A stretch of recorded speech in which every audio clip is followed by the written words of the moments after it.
سوال ہے مفتی صاحب، آپ لوگوں کا موقف افغان طالبان کے بارے میں اور جہاد کے بارے میں بالکل بدلا ہوا دکھائی دیتا ہے۔ ان لوگوں کو آپ لوگ ہی ہیروز بنایا کرتے تھے، قرار دیا کرتے تھے، اور آپ لوگوں کی وجہ سے ہی سینکڑوں ہزاروں لوگ اس میں شریک بھی ہوئے۔ اب آپ لوگوں نے ہی انہیں خارجی فسادی قرار دینا شروع کر دیا ہے۔ اس یو ٹرن کی کیا وجہ ہے؟ جن لوگوں کو ہیرو قرار دیا تھا ان کو آج بھی ہیرو قرار دیتے ہیں ہم افغان طالبان جنہوں نے افغانستان میں ایک اسلامی حکومت قائم کی ان کو خارجی نہیں کہتے۔ 20 سال تک یہاں سے ان کے ساتھ تعاون ہوا ہے، یہاں سے لوگ گئے ہیں، شہید ہوئے ہیں۔ اب میں نام نہیں بتاؤں گا ان کے کون کون شہید ہوا، بہت ایک طویل فہرست ہے، اگر کوئی پوچھے گا تو بتا بھی دوں گا، کوئی چھپانے والی چیز نہیں ہے اس میں، لیکن سب کو پتا ہے، یہ کوئی اس کا انکار تھوڑی کرے گا۔ تو اور ان میں مفتی عبدالرحیم صاحب کے سگے بھائی 2 شہید ہوئے ہیں۔ ابھی کیا میں ڈیٹیل میں جاؤں گا تو پھر باتیں بہت، کیونکہ ابھی میڈیا پہ ہر کچھ کھل کے بیان نہیں کیا جا سکتا۔ تو بات یہ ہے، افغانستان میں کوئی ایک ریاست نہیں تھی مضبوط، ٹکڑوں میں بٹا ہوا تھا۔ تو وہاں ملا عمر نے کوشش کی کہ سب کو ایک بادشاہ پہ، ایک خلیفہ پہ جمع کیا جائے۔ تو انہوں نے تحریک شروع کی، کیونکہ کوئی ایک اسٹیٹ تھی نہیں۔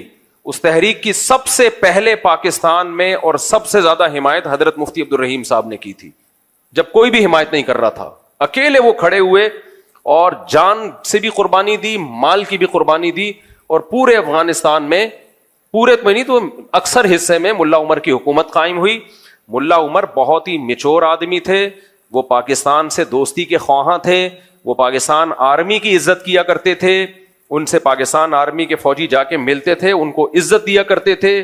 وہ کہا کرتے تھے کہ پاکستانی ہمارے بھائی ہیں، ہر مشکل میں انہوں نے ہمارا ہمیشہ ساتھ دیا ہے۔ یہ وہ چیزیں جو مشاہدے کی ہیں، تو یہ سنی سنائی باتیں نہیں ہیں، بہت عزت، بہت رسپیکٹ دیا کرتے تھے وہ۔ پھر کیا ہوا؟ بہت سے لوگوں نے افغانستان کو دوسرے ملکوں کے خلاف استعمال کرنا شروع کر دیا۔ ملا عمر اس کے بھی خلاف تھے۔ مفتی عبدالرحیم صاحب جا کے ملا عمر کو سمجھاتے تھے کہ آپ کی سرزمین بہت سارے ملکوں کے خلاف استعمال ہو رہی ہے، جس سے نقصان آپ کو ہوگا، یہ بین الاقوامی طاقتیں افغانستان کو تباہ و برباد کر دیں گی۔ ملا عمر بھی چاہتے تھے ہمارا ملک دوسرے ملکوں کے خلاف یوز نہ ہو، اور اس میں حضرت مفتی عبدالرحیم صاحب کا بہت بڑا کردار ہے۔ وہ سمجھاتے تھے کہ یہ ایک اسلامی حکومت قائم ہوئی ہے، اس کو بچانا ہے ہماری ذمہ داری، ہم نے خون دیا اس کے لیے، مال تو اتنا قربان کیا ہے، آپ کی سوچ ہوگی۔ جو جامعۃ الرشید کے لیے اتنے کروڑوں روپے لے کر آتا تھا، مفتی عبدالرحیم صاحب کہتے تھے مدرسے کو چھوڑو، وہاں جا کے دو، ان کو ضرورت ہے۔ پوری زندگی کھپا دی، لیکن ہوا کیا؟ افغانستان کی سرزمین استعمال ہوئی دوسرے ملکوں کے خلاف، پوری دنیا نے چڑھ کے افغانستان کی ایسی کی تیسی کی۔ جنرل مشرف نے بھی 100% غلط کیا۔ اس وقت بھی مفتی عبدالرحیم صاحب کہہ رہے تھے پاکستان کو نہیں اجازت اس کی کہ وہ اپنی سرزمین کسی اور ملک کے خلاف استعمال کرنے دے، لیکن جنرل مشرف ایک اکیلا آدمی تھا، اس کی پالیسی تھی جو 100% غلط تھی۔ یہاں سے جہاز گئے، انہوں نے وہاں کی حکومت کو ختم کر دیا، تو ان کے دل میں ایک نفرت پیدا ہوئی پاکستان کے خلاف، لیکن اس کی تلافی خود پاکستان نے ہی کی۔ 20 سال بھرپور ساتھ دیا، پھر ان کا بہت فل سپورٹ کیا ان کو۔ ان کے زخمیوں کا علاج یہاں ہوتا تھا۔ جو وہاں غریب آتے تھے افغانی، ملک میں بدحالی ہے، ہجرت کے لیے آ رہے ہیں، پاکستان نے اپنا سینہ بازو ایسے کیا، آ جاؤ ہم تمہیں ٹھکانہ دیں گے۔ ان کا علاج بھی کیا، ان کو ٹھکانہ بھی دیا، ان کے مہاجرین کو پناہ بھی دی، بہت کچھ کیا پاکستان نے۔ تبھی بہت اچھے تعلقات، جب تک ملا عمر زندہ تھے پاکستان کے خلاف ایک بیان ان کا کبھی بھی نہیں آیا، ایک بیان نہیں آیا۔ بلکہ اخبار میں نے خود ان کا بیان پڑھا، انہوں نے کہا کہ ہم تمام اسلامی ملکوں سے اپیل کرتے ہیں کہ ہماری مدد کریں۔ ان کی رائے یہ تھی کہ ہم تمام اسلامی ملکوں سے دوستی کے قائل ہیں، ہم ان سے دشمنی کے قائل نہیں ہیں، ہم نے افغانستان کا مسئلہ حل کرنا ہے تاکہ افغانستان میں جنگ ختم ہو، ایک مضبوط اسلامی ریاست قائم ہو۔ ان کا یہ ارادہ نہیں تھا ہم پوری دنیا میں اٹھ کے خلافت قائم کریں گے، نہ وہ کہتے افغانستان نے بہت لاشیں دیکھ لی ہیں، بہت موتیں دیکھ لی ہیں، ہم نے افغانستان میں ایک اسٹیٹ قائم کر کے اور اسلامی اسٹیٹ قائم کر کے امن قائم کرنا ہے۔ ان کا اخبار میں بیان کوئی پرانا نکالے، آج بھی موجود ہے، کہ پاکستان اور تمام اسلامی ملکوں کی افواج کو انہوں نے ایک اچھے لفظوں میں یاد کیا ہے، صرف پاکستان کو نہیں، ہر ملک کو، ان کا کوئی پھڈا نہیں تھا۔ پھر ملا عمر کی وفات ہوئی. اس کے بعد ملا اختر منصور آئے. وہ بھی پاکستان سے بہت اچھے تعلقات کے خواہاں تھے. پاکستان آنا جانا ہوتا تھا ان کا. سارے علماء ان کے فیور میں تھے, اب تک ہے. پھر ملا ہیبت اللہ ہیں ابھی, ان کے بارے میں بھی ہمیں یہی اطلاعات تھی کہ یہ پاکستان کے اگینسٹ نہیں ہے. آج بھی افغانستان کے جو طالبان ہیں ان میں اکثریت پاکستان کے خلاف نہیں ہے اور پاکستان سے جنگ نہیں چاہتی. ہوا یہ کہ کچھ لوگ ایسے ہیں جو سپورٹ کر رہے ہیں ان لوگوں کو جو پاکستان آرمی پہ اٹیک کر رہے ہیں اور پاکستان پہ حملے کر رہے ہیں. تو پہلے علماء نے کوشش کی ہے سلو ہو جائے. جب سلو کی تمام کوششیں ناکام ہوئی ہیں پھر فوجی آپریشن شروع ہوا ہے. روز ڈیلی بنیادوں پر 10 فوجی شہید, 11 فوجی شہید, میجر شہید, لیفٹنٹ کرنل, اتنے بڑے بڑے لیول کے آفیسر آپ کے ڈیلی شہید ہو رہے ہیں. اور یہ سارا کرتا دھرتا کہاں سے ہو رہا ہے؟ افغانستان سے. اب اگر مفتی عبد الرحیم صاحب کہہ رہے ہیں سب کچھ وہاں سے ہو رہا ہے, اس کا مطلب یہ نہیں ہے کہ وہ تحریک کو غلط قرار دے رہے ہیں یا افغانیوں کو غلط قرار دے رہے ہیں. وہ ان چند لوگوں کو غلط قرار دے رہے ہیں جو ان خارجیوں کو سپورٹ کر رہے ہیں, جو کس سے لڑ رہے ہیں؟ پاکستان آرمی سے لڑ رہے ہیں اور ہمارے ملک کا امن خراب کر رہے ہیں. مفتی عبد الرحیم صاحب کا کہنا یہ ہے کہ آپ نے خلافت قائم کرنی ہے, ٹھیک ہے پاکستان سے غلطی ہوئی تھی, اڈے دیے تھے, یہ غلطی ہوئی ہے, مان رہے ہیں بھائی, اور یہ ہماری غلطی تھوڑی ہے. تو فوج ایک مشرف کی غلطی ہے. اس وقت بھی فوج کے سب لوگ مشرف کی اس پالیسی کے حامی نہیں تھے. فوج میں بھی بہت کھلبلی مچی ہوئی تھی, وہ نہیں حامی تھے. تو سب اس کو سپورٹ نہیں کر رہے تھے, لیکن آرڈر تو آرمی چیف کا چلتا ہے نا. اب مفتی عبد الرحیم صاحب کا کہنا ہے, یہ جتنے بھی سنجیدہ علماء ہیں سب کا یہی کہنا ہے, جن میں مفتی تقی عثمانی صاحب بھی ہیں, حضرت مفتی تقی صاحب بھی, ان خارجیوں کو ٹھیک نہیں سمجھتے بھائی, یہ غلط کر رہے ہیں. وہ کیا کہہ رہے ہیں؟ ہم خلافت قائم کریں گے پاکستان میں, ہم خلافت قائم کریں گے. اور کہہ رہے پاکستان نے ہم پہ ظلم کیا, اڈے دیے تھے. پاکستان نے اڈے دیے تھے, اندر گھس کے مارا کس نے ہے؟ انڈیا نے مارا ہے. انڈیا سے آپ دوستی بڑھا رہے ہو, انڈیا سے آپ کے ریلیشن کیا ہو رہے ہیں؟ مضبوط. امریکہ سے ریلیشن مضبوط, انڈیا سے ریلیشن مضبوط, تمام ملکوں سے آپ کے ریلیشن مضبوط.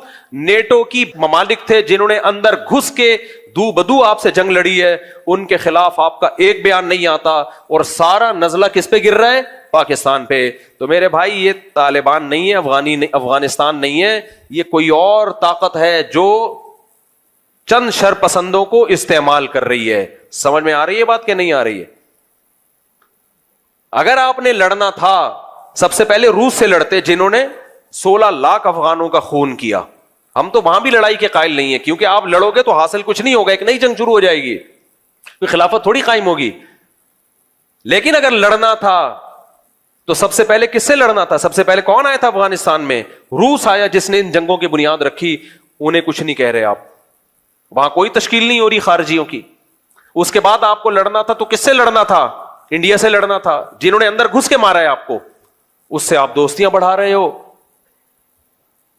کسی کو کچھ نہیں کہہ رہے. سارا نزلہ ایک اکیلے برادر ملک جو آپ کا ہمیشہ بھائی رہا ہے, جس نے لاکھوں افغانوں کو سینے سے لگایا, ان کو نیشنلٹیاں دی, ان کا کچھ زیرو بزنس تھا اور آج کروڑوں روپے کما رہے ہیں. کسی ملک نے مہاجرین کی اتنی بڑی تعداد کو اتنا زبردست ٹھکانہ نہیں دیا جس طرح پاکستان نے افغانیوں کو ٹھکانہ دیا ہے.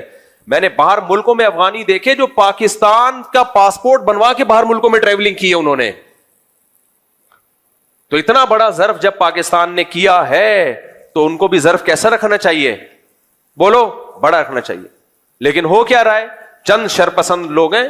میں نہیں کہہ رہا کہ افغانستان پاکستان کے دشمن ہے, نہ نہ نہ, چند سر پھرے لوگ ہیں جو دونوں بھائی ملکوں کو لڑا رہے ہیں آپس میں. تو ہمیں ان شرپسندوں کے خلاف اٹھنا ہے. یہ اکیلے مفتی عبد الرحیم کا کام نہیں ہے, یہ ہم سب کو مل کے کرنا ہے. وہ بےچارے اکیلے میدان میں آئے ہیں اور بدنام ہو گئے ہیں. کوئی ان کو کرنل کہہ رہا ہے, کوئی بریگیڈیئر کہہ رہا ہے, کوئی درباری ملا, کوئی سرکاری ملا. بس کرو یار, وہ ملک بچانے کی بات کر رہے ہیں. کہہ رہے ہیں جہاز سے یوٹن لے لیا. کوئی یوٹن نہیں لیا جہاز سے میرے بھائی. تو وہ یہ کہہ رہے ہیں کہ جہاد کے نام پہ جو پاکستان میں خارجیوں کی تحریک ہے ہم اس کو نہیں مانتے, اس میں ہم فوج کا ساتھ دیں گے. کیوں؟ اور فوج کا ساتھ دینے سے, فوج کا ساتھ دینا مقصد نہیں ہے, بار بار کہتا ہوں, فوجی لوگ آتے جاتے رہتے ہیں, آرمی چیف بھی آئے گا, کل جائے گا, کوئی اور آئے گا. فوج بچانا مقصد نہیں ہے, بچانا کیا ہے؟ ملک بچانا مقصد ہے, کنٹری بچانا مقصد ہے. کیونکہ اگر یہ تحریکیں زیادہ زور پکڑیں گی تو اس سے پاکستان میں خلافت قائم نہیں ہوگی, پاکستان کے کئی ٹکڑے ہو جائیں گے, اور بیرونی طاقتیں یہاں کے میرے اور آپ کا وہ حشر کریں گی. میں بار بار کہتا ہوں, میں اور آپ غزہ کو بھول جائیں گے, وہ حشر ہونے والا ہے ہمارا. تو اس لیے ان خارجیوں کو کہا جائے کہ آپ خلافت کے نام پہ لوگوں کو بیوقوف مت بنائیں. یہ ساری آپ کی تحریکوں کا مرکز اسلامی ملک کیوں ہے؟ آپ پاکستان کو اسلامی نہیں مانتے, نہ مانو, مسلمانوں کا ملک تو ہے. تو انڈیا سے آپ کی دوستیاں بڑھ رہی ہیں, روس سے آپ کی دوستیاں بڑھ رہی ہیں. ہم تو کہہ رہے ہیں انڈیا میں بھی مت کرو, کیونکہ آپ کی طاقت کیا ہے؟ انڈیا اتنا بڑا کنٹری ہے, وہ بھی تہس نہس کر دے گا آپ کو. لیکن اگر کرنا ہے تو انڈیا نے تو اندر گھس کے مارا تھا آپ کو. لڑائی, انڈیا آرمی آئی تھی افغانستان میں, جہاں یہ نیٹو کی افواج کو شکست ہوئی ہے اس میں انڈیا کو بھی شکست ہوئی ہے, وہ بھی افغانستان سے بھاگا ہے. ان سے آپ دوستیاں لگا رہے ہو, اور ایک اکیلا ملک جس نے آپ کو اتنی مدد کی, آپ کی ہمیشہ ہر وقت مدد کی ہے, اس سے آپ دشمنی کی باتیں کر رہے ہو, تو افسوس ہوگا کہ نہیں ہوگا؟ تو ملا عمر پاکستان میں لڑائی کے قائل بھی نہیں تھے. ڈاکٹر اسرار احمد کا بھی وہ کلپ چلا دینا, ہمارے پاس تو اس پہ بہت سارے گواہ ہیں, لیکن لوگ گواہ کو مانتے کہاں ہیں.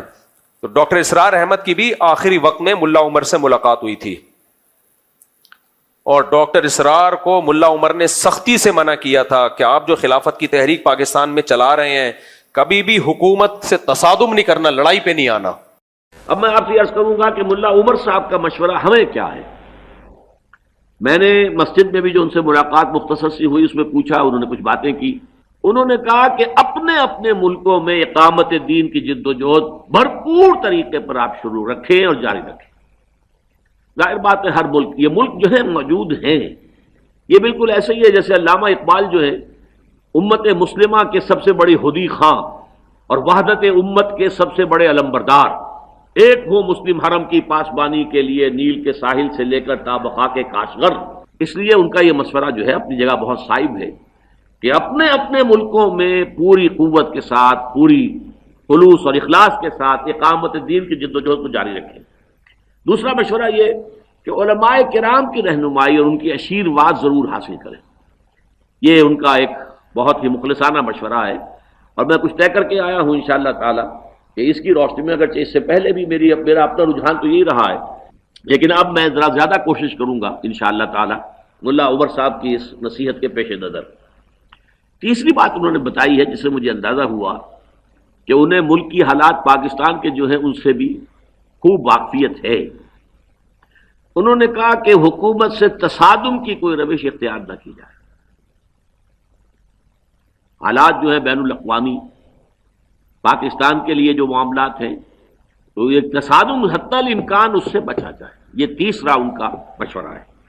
ملا عمر بہت میچور آدمی تھے, وہ کبھی بھی اس کے قائل نہیں تھے. وہ افغانستان کو فوکس کیا ہوا تھا انہوں نے, کیونکہ افغانستان میں لڑائیاں کوئی ایک حکومت بنی نہیں رہی تھی نا, تو وہ چاہتے تھے کہ کوئی ایک اسٹیبل حکومت بنے افغانستان میں, کیونکہ دھڑے تھے. جس صوبے میں جاؤ گے وہاں کا نیا والی متولی تھا. یہ ان کو پتا ہے, یہ آپ کہاں سے ہیں؟ کوئٹہ سے ہیں, افغانستان بھی ان کا آنا جانا ہے, ان کو پتا ہے. تو ان کو میں نے نہیں بٹھایا ہوئے, ابھی ویسے ہی آگے بیٹھے ہوئے ہیں.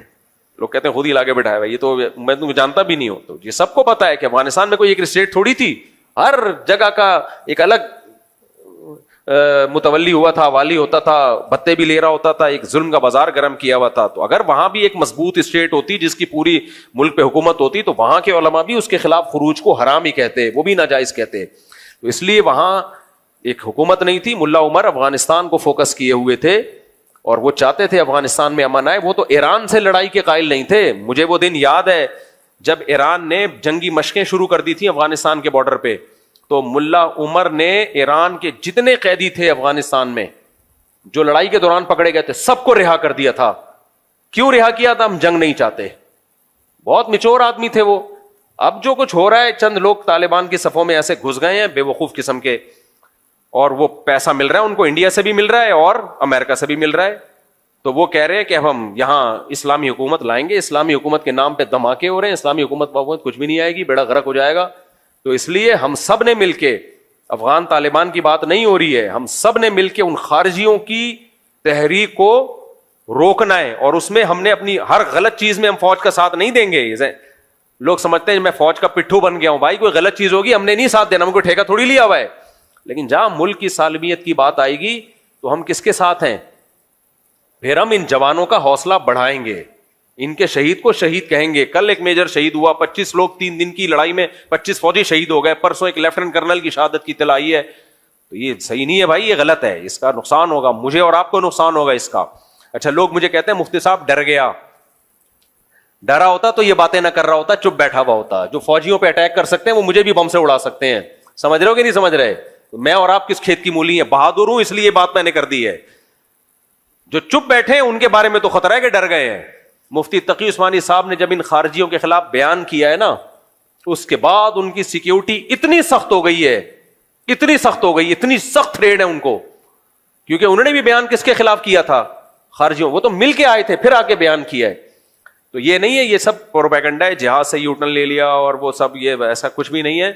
ملا عمر کی بات الگ تھی, اور آج بھی جو اطلاعات ہیں وہ یہ کہ طالبان میں, افغان طالبان میں میجورٹی پاکستان سے محبت کرتی ہے. وہ نہ ایران سے لڑائی کے قائل ہے, نہ پاکستان سے, نہ انڈیا سے. کہتے ہیں ہم نے اپنے ملک کو ٹھیک کرنا ہے, اسلامی حکومت قائم کرنی ہے, اور کسی سے کوئی ہماری لڑائی نہیں ہے. کچھ لوگ ہیں جن کو باہر سے پیسے مل رہے ہیں, انہوں نے افغانستان کا بھی بیڑا غرق کیا ہوا ہے, پاکستان کا بھی, اور دونوں ملکوں کو آپس میں کیا کر رہے ہیں؟ لڑا رہے ہیں. اور یہ سلو کی جتنی کوششیں ناکام ہو چکی ہیں, تبھی پاکستان آرمی نے پھر رات کو اٹیک بھی کیا ہے. کل رات اٹیک کیا ہے نا, اسی وجہ سے اٹیک کیا ہے کہ یہ تھوڑی ہم مرتے رہے آرام سے اور جو ہے وہ لاشیں گنتے رہے بیٹھ کے, ایسا نہیں ہوتا. تو عوام کو چاہیے اس چیز میں فوج کا ساتھ دے. ہر چیز میں نہیں کہہ رہا, صحیح ہے, ہر چیز میں نہیں کہہ رہا. تمہارا کوئی سیاسی اختلاف ہے, کرو 100 دفعہ بھائی. کسی بھی چیز میں سیاسی اختلاف ہوتا ہے, 100 دفعہ کرو, کس نے منع کیا ہے؟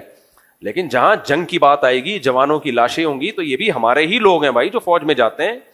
یہ بھی ہمارے ملک کے لوگ ہیں, مسلمان لوگ ہیں. مسلمان کوئی نہ بھی ہو, انسان تو ہے نا. تو یہ تھوڑی کہ یار اپنے ملک کے خلاف آپ کسی اور کا ساتھ دے دو تو یہ نہ تمہارے رہیں گے نہ اپنے رہیں گے. یعنی تم جب غیروں کا ساتھ دو گے تو تم یہ نہیں سمجھو کہ تمہیں عزت مل جائے گی. غیر تمہیں کبھی بھی قبول نہیں کرے گا, کچھ بھی نہیں بچے گا تمہارے پاس دشمن سے لڑنے کے لیے. اصل بات یہی ہے, انڈیا بھی عام جنگ میں تو ہار گیا, تو وہ یہاں سے اس طرح سے اس نے شروع کی ہوئی ہیں جنگیں. اعوذ باللہ من الشیطان الرجیم, بسم اللہ الرحمن الرحیم.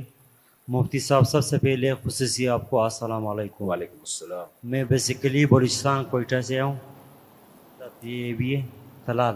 میرا نام نقیب خان ہے. ماشاءاللہ. میرے پہلے سوال نہیں, سب سے پہلے آپ سے گلہ ہے جی آپ ہمارے بلوچستان اور کوئٹہ میں کیوں نہیں آتے ہیں. جی جی. دوسرا ایک سوال یہ ہے کہ ہمارا بلوچستان میں قبائلی دشمنیاں بہت روز پر روز بڑھ رہی ہے, مطلب یہاں تک کہ سال میں 200 بندے بھی ایک خاندان کے مر جاتے ہیں. ہمارے علماء اکرام اس پہ کیوں کردار نہیں ادا نہیں کرتے ہیں؟ اور آخری بات, آپ کے بغیر, ملاقات کے بغیر ہم نہیں جائیں گے. جی جی ضرور ملاقات کریں گے آپ سے. کہہ رہے ہیں بلوچستان میں بدامنی ہے, حکومت کو ایکشن لینا چاہیے. علماء اس کا کردار ادا نہیں کر رہے ہیں. بڑے بڑے مفتی ہے, دیکھیں لڑنا تو فوج کا کام ہے, حکومت کا کام ہے ایکشن لینا. علماء تو آواز اٹھا سکتے ہیں, تو اٹھا رہے ہیں سوشل میڈیا پہ. شریعت کے طور پر مفتی صاحب. جی جی بالکل, شریعت میں ایسا ہی ہے نا کہ جو حکومت, دیکھو اس کی اصل ذمہ داری تو گورنمنٹ ہی کی ہوتی ہے. پہلی بات, جنرل مشرف نے جو بگٹی کو نشانہ بنا دیا تھا, اصل فساد تو وہاں سے شروع ہوا تھا. پاکستان میں بہت سارے فسادات کی بیج, یہ جو جامع حفصہ کا مسئلہ اٹھا ہے, دیکھیں جنرل ہمارے علماء جب گئے تھے نا, اس وقت جو وزیر اعظم تھے, شوکت عزیز نام تھا, کیا تھا وزیر اعظم, شوکت عزیز, ان کو لوگوں نے پیار سے شارٹ کٹ عزیز بھی کہتے تھے, کیونکہ وہ بھی امپورٹڈ وزیر اعظم تھے. لا کے بلا کے شناختی کارڈ بھی سنا ہے, نیا نیا بنا کے ٹھک کر کے بٹھا دیا. تو ہمارے علماء اس وقت شوکت عزیز کو کہتے تھے شارٹ کٹ عزیز, یعنی بہت شارٹ کٹ راستے سے پاکستان کی نیشنلٹی بھی دی گئی, تھاپ کر کے وزیر اعظم کی کرسی پہ بٹھا دیا گیا. یہ بھی سسٹم کے تحت ہوا تھا. اب ہوا یہ تھا کہ مولانا عبدالعزیز صاحب نے تو بم توپے, جو بھی میزائل توپے تو نہیں, خیر بم جو بھی رکھے ہوئے تھے فوج کے خلاف لڑنے کے لیے, وہ تو میں خود ان کے خط خطوط میں نے پڑھے. میں اب جامع حفصہ کا ٹاپک ختم کر رہا ہوں, زیادہ نہیں اس کو چھیڑیں. اب ہوا یہ تھا کہ یہ سب لوگ لے کے بیٹھے ہوئے تھے اندر, فدائی حملے کے لیے بچیاں بھی لے کے بیٹھے ہوئے تھے. اب جب فوج نے گھیرا ہے, علماء گئے مذاکرات کے لیے. مفتی محمد صاحب جامعۃ الرشید کے, حضرت مفتی تقی عثمانی صاحب, یہ مذاکرات کامیاب ہو چکے تھے. وزیر اعظم نے کہا کہ سب کو باعزت رہا کیا جائے گا, ناکہ بندی کی جائے گی. اتنے تو ہو گیا, جو سرنڈر کرے اس کو چھوڑ دو. تو جن بچیوں نے, جن لوگوں نے بھی سرنڈر کیا ان سب کو چھوڑ دیا, لیکن کچھ لڑاکا لوگ اندر رہ گئے تھے. لڑاکا, اب جو لڑاکا لوگ اندر رہ گئے تھے, علماء چاہ رہے تھے کہ ان سے بھی سرنڈر کروا کے نا, مذاکرات کروا کے. غازی عبدالرشید شہید رحمۃ اللہ علیہ بڑے میچور آدمی تھے, تو غازی عبدالرشید بھی آمادہ ہو گئے تھے مذاکرات پہ کہ اگر فوج ہمیں باعزت چھوڑ دیتی ہے تو ہم ہتھیار رکھ دیں گے. جب یہ مذاکرات ہوئے, اس میں دیکھو غلطی تو انہی لوگوں کی تھی, مولانا عبدالعزیز صاحب کی. کیوں فوج کے خلاف آپ بچیوں کو اور نوجوانوں کو لے کے کھڑے ہوئے ہو آپ؟ یہ کون سا طریقہ ہے؟ ڈاکٹر اسرار کا بھی کلپ موجود ہے, ان سے بھی اس وقت پوچھا گیا تھا کہ یہ جامعہ حفصہ میں جو کچھ ہو رہا ہے, انہوں نے کہا اتنے سے مدرسے کو لے کر پوری ریاست پہ قبضہ کرنے کی باتیں یہ غلط ہیں, حالانکہ ڈاکٹر اسرار تو خود خلافت کے قائل تھے. اب ہوا یہ تھا کہ یہ علماء گئے, وزیر اعظم کیونکہ ایک سول آدمی ہے نا, تو ایک سویلین میں تھوڑا جذبہ ہوتا ہے نرمی کا. انہوں نے کہا ٹھیک ہے بھائی, پورا فیصلہ ہو گیا. علماء بہت خوش ہوئے کہ غازی عبدالرشید شہید رحمۃ اللہ علیہ ابھی شہید نہیں ہوئے تھے, ان کے ساتھ مذاکرات کامیاب ہو گئے, اور اب الحمدللہ وزیر اعظم کے بھی سائن ہو گئے اس کے اوپر. صدر کے سائن رہ گئے تھے جنرل مشرف کے, کہ اب یہ مسئلہ آرام سے حل ہو جائے گا اور باعزت سب کو رہا کر دیا جائے گا, اور آئندہ دوبارہ ملک میں ایسا کبھی بھی نہیں ہوگا. ایک اندازہ ہو گیا کہ بھائی اسلحے کے ذریعے ایسا نہیں ہوتا. جنرل مشرف نے آ کے گند کیا ہے. ہمارے علماء سے میں نے خود سنا جو وہاں موجود تھے, انہوں نے کہا جب مشرف آیا ہے اس نے اس طرح وہ معاہدہ پھاڑا ہے کہ میں نہیں مانتا اس معاہدے کو, اور آرڈر کیا کہ اٹیک کرو. اور علماء کہتے ہیں ہم بیٹھے ہوئے تھے اور ہمیں گولہ بارود کی آوازیں آنا شروع ہو گئی. تو ٹھیک ہے, یہاں تک تو مولانا عبدالعزیز صاحب کی غلطی ہے کہ آپ کیوں یہ کام کر رہے تھے, لیکن جنرل مشرف اگر تھوڑی سی کھوپڑی استعمال کر لیتا کہ ہے آپ ہی کی عوام اور ان کا مطالبہ بھی شریعت ہے, مطالبہ بھی غلط نہیں ہے, پاکستان اسلام کے نام پہ بنا ہے, تو اب جب ایک مذاکرات ہو چکے ہیں تو آپ اچھے لگو گے اپنی قوم پہ گولیاں برساتے ہوئے, اچھا لگے گا؟ یہ کوئی سیاست بھی کوئی چیز ہوتی ہے؟ جنرل مشرف نے اس معاہدے کی کا کہ نہیں مانتا, سائن نہیں کیا اور آپریشن کا آرڈر کیا, جس کا رزلٹ یہ سامنے آیا کہ پھر ظاہر ہے جتنا ہوا نہیں تھا اس کے 10 گنا جا کے بیان کرنا شروع کر دیا. اتنی بچیاں اڑ گئیں, یہ شہید ہو گئیں, ایک بس ہم نے خود دیکھی, ان کی عزتیں لوٹی. پھر ظاہر ہے جب پروپیگنڈا ہوتا ہے تو پھر ایسا ہی ہوتا ہے. پھر فوج کا جتنا جرم تھا اس سے زیادہ بدنام کیا گیا, اور پھر اس جامعہ حفصہ کو لے کے ملک میں فدائی حملے ہوئے. 80 سے 90 ہزار لوگ پاکستان کے, جن میں فوجی بھی ہیں, 13 تو اسی آپریشن میں کہا جاتا ہے شہید ہوئے, جو جامعہ حفصہ کا جو آپریشن تھا, یا اس کے بعد مجھے پوری ڈیٹیل معلوم نہیں ہے. اس میں بھی فوجی جوان بھی اس میں شہید ہوئے. غازی عبدالرشید بھی شہید ہوئے, ان کی والدہ بھی شہید ہوئی. ہم ان کو شہید اس لیے کہہ رہے ہیں کہ مطالبہ ان کا جائز تھا, لیکن غازی عبدالرشید بڑے میچور آدمی تھے, وہ مذاکرات ہی چاہتے تھے, وہ نہیں چاہتے تھے یہ لڑائی ہو. خیر, تو اب اس کا جو فساد کی جو یعنی جو جڑ تھی نا, وہ جنرل مشرف کی کھوپڑی تھی. وہ تھوڑا سا قوم کو ساتھ لے کے چل لیتا, عزت دے دیتا.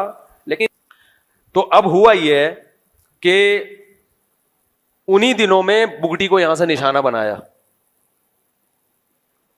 بھائی بلوچ لوگوں کا وہ ایک ہیرو سمجھا جاتا تھا, سردار سمجھا جاتا تھا. آپ ان کے ساتھ قوم کو ساتھ لے کے چلتے, اسی کے بعد سے بلوچستان میں یہ سب کچھ. میں فیور نہیں کر رہا جو فوج پہ اٹیک ہو رہا ہے بلوچستان میں, قطعاً نہیں, میں ان لوگوں کے ساتھ نہیں ہوں.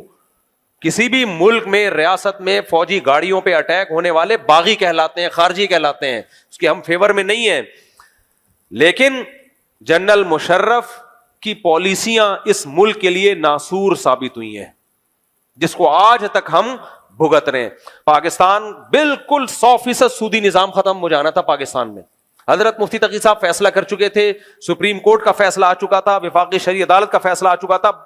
اب جب امپلیمنٹ کے لیے جا رہے تھے, جنرل مشرف نے ڈنڈے کے زور سے مفتی تقی عثمانی صاحب کو وفاقی شرعی عدالت کے جج ہونے کی حیثیت سے ہٹایا. دوسرا جج اپنی مرضی کا لا کے رکھا, اور اس نے اس سود کے خلاف جو فیصلہ آیا تھا وفاقی شرعی عدالت کا, اس کو پینڈنگ میں ڈال دیا. تو یہ گڑبڑ بھی کس نے کی ہے؟ جنرل مشرف نے کی ہے. تیسرا جو جنرل مشرف نے ایک اور کام کیا, عدالتی خلا, جو فیملی سسٹم کو تباہ و برباد کر دیا. اس نے ایک سرکولر جاری کروا دیا سپریم کورٹ کے ذریعے کہ جو عورت جب بھی, یعنی قانون میں ایک شک ڈلوا دی کہ عورت جب بھی کوئی کورٹ میں جائے گی, کوئی معقول وجہ ہو یا نہ ہو, جب بھی عورت کورٹ کے پاس جائے گی, کورٹ اس کو خلا کی ڈگری تھمانے کی پابند ہے. اس وقت کے بعد سے آج اس کے جو سائیڈ افیکٹ آنا شروع ہے ہماری سوسائٹی میں, یہ سیاہ کارنامہ بھی کس کا ہے؟ جنرل مشرف کا. میں مانتا ہوں کچھ اچھے کام بھی کیے ہیں کراچی میں, ڈیولپمنٹ کا کام کیا, لیکن کچھ اچھے کام کر کے آپ کے جو سیاہ, جو بڑے بڑے سیاہ کام کیے ہیں وہ سیاہی سفید نہیں ہو سکتی. تو اب پوری فوج بھگت رہی ہے اس کے سیاہ کارناموں کو, پوری آرمی بھگت رہی ہے. لوگ ان آرمی کے جوانوں کو بھی برا بلا کہہ رہے ہیں, بھائی ان کو مت برا بلا کہو یار, یہ ہمارے ہیروز ہیں. تو یہ بھی ایک وجہ ہے جو حضرت آپ جو وجہ بنی ہے نا.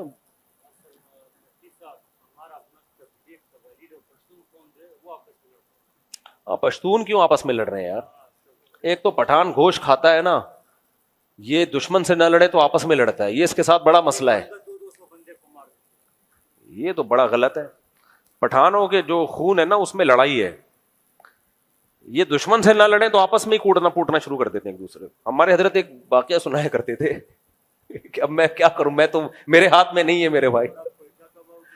کوئٹہ تو میں کئی بار جا چکا ہوں, میرے بیانات ہوئے ہیں, پھر آئیں گے انشاءاللہ. کوئٹہ تو کوئٹہ ہے یار. تو ہمارے وہ حضرت ایک واقعہ سنایا کرتے تھے وزیرستان کا, کہ کراچی سے ایک مہمان چلا گیا وزیرستان گھومنے کے لیے, کسی وزیری کا مہمان تھا وہ. تو وزیرستان کا جو پٹھان تھا اس نے کہا چلو تمہیں گھماتا پھراتا ہوں. اس کو گھمانے کے لیے بہت لانگ راستے سے لے کے جا رہا ہے, لمبے راستے سے, شارٹ کٹ سے نہیں. اس نے بولا یہ تو ادھر جانا ہے, شارٹ کٹ سے کیوں نہیں؟ تو اس نے بولا ادھر ہمارا دشمن ہے, ٹکان کرے گا, مارے گا. اب یہ ڈرنے لگا, بھائی یار یہ تو بڑا مسئلہ ہے, ادھر تو دشمنیاں چل رہی ہیں تو بندہ مار دیتے ہیں. تو اس نے جب کراچی کے بندے کو دیکھا نا کانپ رہا ہے, اس نے بولا خوف مت کرو, ڈرو مت, وہ ہمارا ایک مہمان مارے گا, خدا قسم اس کا 10 مہمان مارے گا.